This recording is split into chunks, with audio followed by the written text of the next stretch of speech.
सर्वांना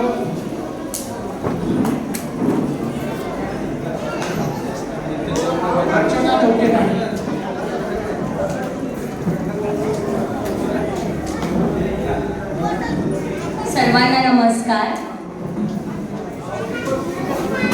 सन्माननीय व्यासपीठ आणि व्यासपीठासमोर उपस्थित असलेले सर्व सन्माननीय, खरं तर हा कार्यक्रम ज्यांच्यामुळे देखणा होतो आहे, ज्यांच्या बक्षिसांसाठी आणि ज्यांनी केलेल्या प्रयत्नांना उत्स्फूर्त प्रतिसाद देण्यासाठी आपण इथं जमलो आहोत, ते सर्व बालचमू.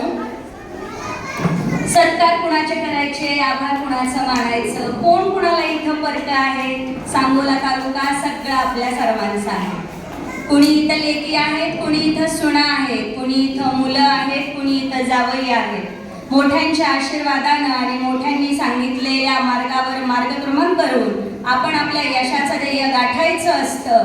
साधी राहणी असावी, उच्च विचारसरणी असावी, असा ज्यांनी सांगोला तालुक्याला इतिहास घालून दिला त्या माननीय बाई गणपतरावजी देशमुखांची आपण लेकरं.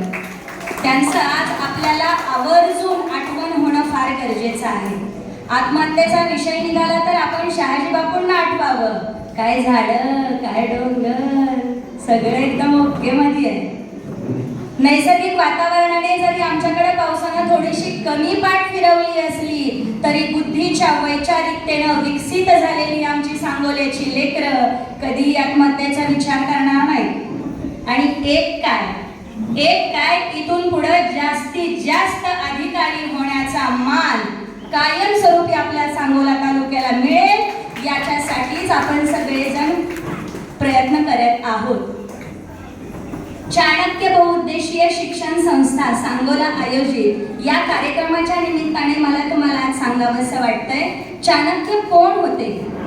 चाणक्य एका विषयात ज्ञानी नव्हते. चाणक्य सगळ्या विषयात पारंगत होते. माणूस कसा असावा, माणसानं घडावं कसं, माणसानं जगावं कसं, संपत्ती कमवून ठेवावी की वैचारिकता जपून जगावं, अपमान गिळून टाकावा की अपमानाचा बदला हा दुसऱ्यापेक्षा जास्त यशस्वी होऊन घ्यावा, हे चाणक्यांनी आपल्याला शिकवलं.